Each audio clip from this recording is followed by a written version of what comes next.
Nesses anos todos de advocacia, eu tive muitos casos difíceis, complicados e até engraçados sobre direito imobiliário.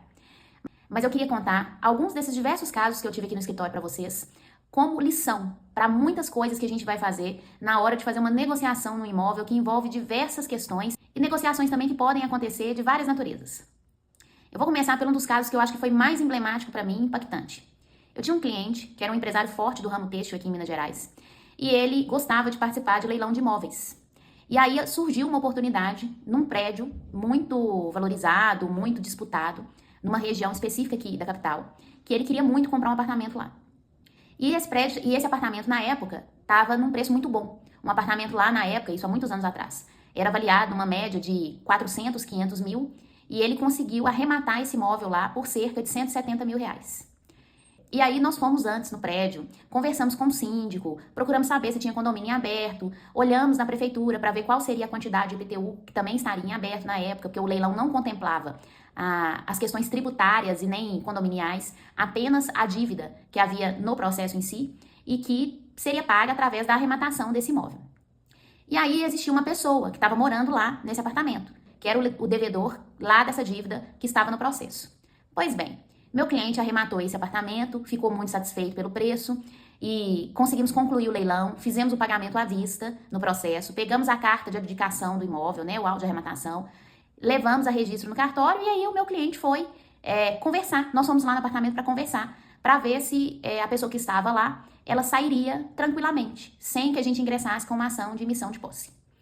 E aí, chegamos lá, a pessoa nos atendeu, né, no interfone, disse que iria sair, que a gente poderia voltar daí 2 dias, que o apartamento já estaria liberado. Eu achei muito tranquilo na época e falei com ele, tudo bem, voltamos daqui 2 dias e vamos ver. Se não tiver, a gente tem uma conversa mais enfática ou ingressa já com a ação de emissão de posse. E aí, para nossa surpresa, essa chave realmente estava na portaria. Mas aí começou pela chave. Quando pegamos a chave na portaria para abrir a porta, era um apartamento de cobertura, vimos que não era a chave do apartamento.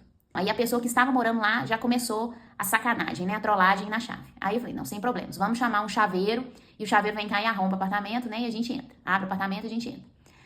Entramos no apartamento. E aí, pasmem, aí é a hora que o filho chora e a mãe não vê.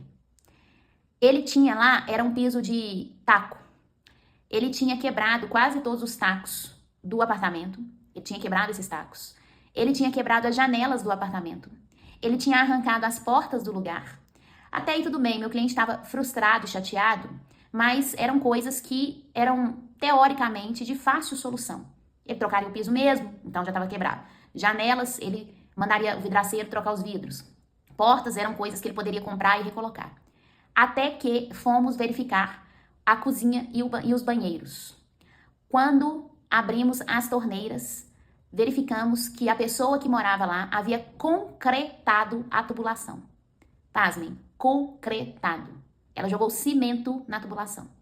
Aí, meus amigos, nós estamos falando de refazer a parte hidráulica de um imóvel, que não é barato.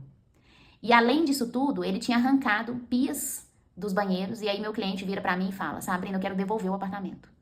E aí eu respondo pra ele, agora não tem mais jeito. Uma vez arrematado o imóvel no leilão, né, concretizado ali a homologação da arrematação e liberar para você, inclusive, carta de adjudicação, carta de arrematação para poder regularizar esse imóvel, não tem como voltar atrás. Meu cliente teve um prejuízo na reforma mais do que ele imaginou? Teve. Mas ainda assim, para ele valeu a pena, porque ele comprou num preço muito abaixo do que valia o mercado na época e ele poderia vender num preço razoável e ainda ter uma margem de lucro. Mas são coisas que a gente não controla dentro de um processo de leilão. Então eu vejo muita gente comentar, o leilão é muito bom. Realmente, o leilão é muito bom, o leilão é muito rentável. Mas acontecem casos, 1 em 10, que pode acontecer problemas de altíssima complexibilidade como esse que aconteceu com o meu cliente.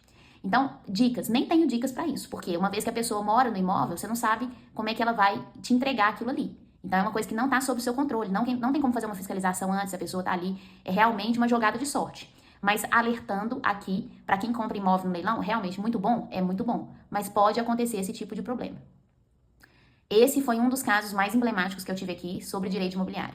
Você quer ouvir mais causos como esse e saber dicas sobre direito imobiliário? Então me segue aqui nesse canal que todo dia tem uma dica nova sobre isso.